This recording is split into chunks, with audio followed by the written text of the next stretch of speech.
Hello दोस्तों, क्या हाल चाल है। Welcome back to my YouTube channel Technical Ujesha. तो आज का हमारा टॉपिक है transformer at no load. Okay, no load का क्या मतलब होता है। देखो, कोई भी टाइम वेस्ट नहीं करेंगे, खटाखट स्टार्ट करेंगे।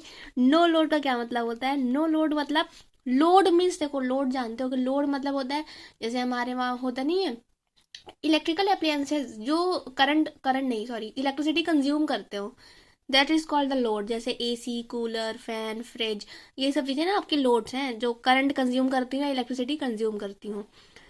तो हम जब नो लोड कह रहे हैं मतलब लोड है ही नहीं, लोड लगा ही नहीं है, मतलब हम इधर सप्लाई तो दे रहे हैं बट कोई लोड नहीं है, उसे बोलते हैं नो लोड कंडीशन। मतलब सेकेंडरी लोड किस साइड पे लगाते हो भाई, सेकेंडरी साइड में।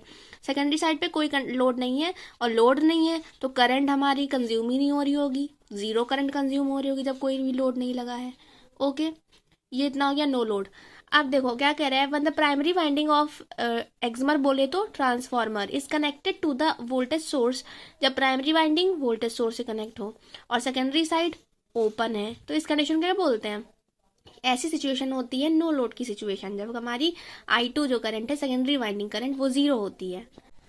तो हमने इतना समझ लिया कि हमारी सेकेंडरी वाइंडिंग करंट जो जीरो होती है नो लोड कंडीशन में। अब इस देखो, इतना तो पार्ट थ्योरी का था।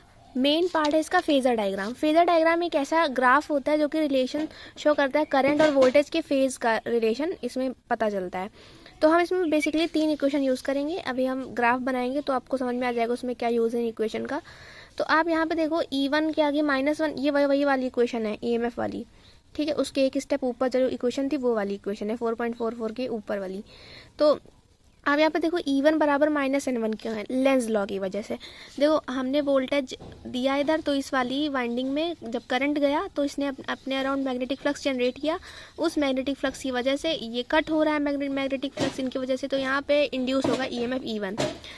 तो इसमें इंड्यूस हुआ है जो E1, वो E1 इंड्यूस जो हुआ है वो जिस फ्लक्स की वजह से आया है उसको अपोज करेगा, है ना, उसको अपोज करेगा। इसलिए यहाँ पे फ्लक्स और E1 की वजह से यहाँ माइनस का साइन है, क्योंकि ये जो इंड्यूस EMF है इस फ्लक्स को अपोज करेगा। लेंज लॉ ऐसा कहता है। सेकेंडरी वाइंडिंग वाली EMF इक्वेशन में इसलिए नहीं है क्योंकि इसने कोई अपना फ्लक्स नहीं जनरेट किया है। इसके पास जो फ्लक्स आ रहा है वो यही वाला आ रहा है ना, ये घूम के प्राइमरी वाइंडिंग द्वारा जनरेट किया गया फ्लक्स इसके पास आ रहा है। इस वजह से उसका विरोध तो नहीं कर सकती ना, जो उसे दूसरे से मिल रहा हो। अगर ये खुद का जनरेट करती फ्लक्स और खुद ही उससे इंड्यूस होता E2 तो वो अपने आप का वो भाई विरोध करता, बट ये फ्लक्स ही दूसरे से आ रहा है इसलिए ये उसको अपोज नहीं करेगा। That's why there is no minus sign. अब हम देखते हैं फेजर डायग्राम। तो ये रहा फ्रेंड्स हमारा क्या है, ये फेजर डायग्राम एक तरीके का ग्राफ होता है, ठीक है।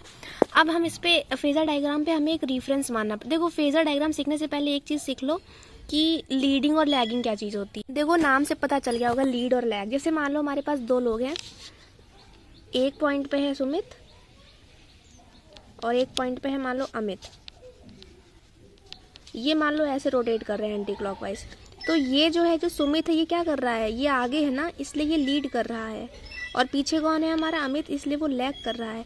मतलब जो पीछे पीछे चलेगा वो लैग करेगा और जो आगे आगे जाएगा वो लीड करेगा। और इसका उल्टा अगर हम इसको क्लॉकवाइज घुमा दें तो तब इस कंडीशन में अमित हमारा लीड करेगा क्योंकि तब वो आगे होगा, और हमारा लैग करेगा कौन, सुमित, क्योंकि वो पीछे होगा। ओके, अब इसी केस में क्या होता है, हमें लीडिंग लैगिंग पता करने के लिए फेजर डायग्राम में एक चीज़ को रेफरेंस मानना पड़ता है।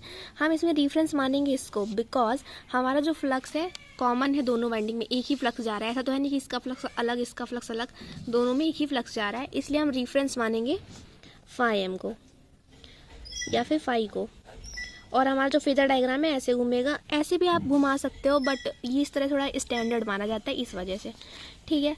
अब तुम देखो यहाँ फाई वाले में क्या एंगल है, ω/t, बट E2 वाले में देखो एंगल क्या हो गया, माइनस हो गया है, मतलब एंगल पीछे आ गया, घट गया है।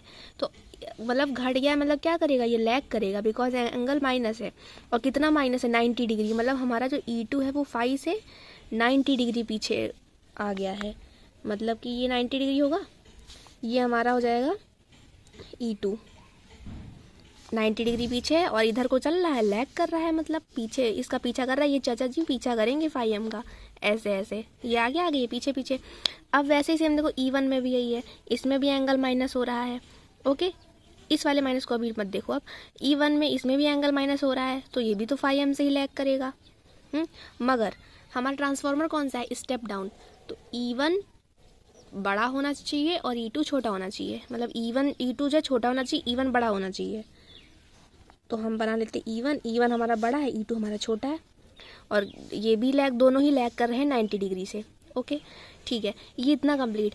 अब देखो हमारे पास एक और चीज़ बची है, V1 और V2 फेजर डायग्राम में दिखाने के लिए।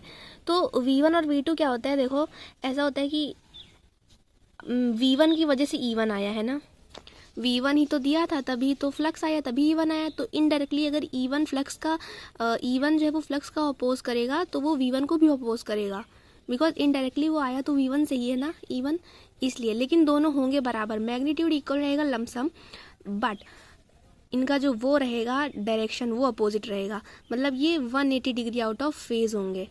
मतलब 180 डिग्री मतलब इसका E1 जो है V1 ये यहाँ पे आ जाएगा, यहाँ पे आ जाएगा ये V1 बराबर होगा माइनस E1 के, बिकॉज लेंस लॉ इसका अपोज करेगा, क्योंकि इनडायरेक्टली जनरेट इसी से हुआ है E1 V1 से ही जनरेट हुआ है इनडायरेक्टली। ओके ये चीज़ हो गई। अब और मैंने आपको बताया था कि E2 बराबर V2 होता है। बस ये डन, ये इतना फेजर डायग्राम हमारा डन है। फेजर डायग्राम में इतना ही है, मतलब इतना नहीं, ये कंप्लीट फेजर डायग्राम नहीं है, इसमें आपको भी 3 चीज़ें और ऐड करनी पड़ेंगी, वो नेक्स्ट वीडियो में आपको बताएंगे। तब तक के लिए ये आपका एक फर्स्ट पार्ट है नो लोड फेजर डायग्राम का। इसके बाद जो है उसमें कोई रॉकेट साइंस नहीं है, वो नॉर्मल, उसमें बस 3 चीज़ें ऐड करनी है, IE, IC और IM। उसके बाद आपका फेजर डायग्राम कंप्लीट होगा। ओके फिर मिलते हैं नेक्स्ट वीडियो में। Thank you guys.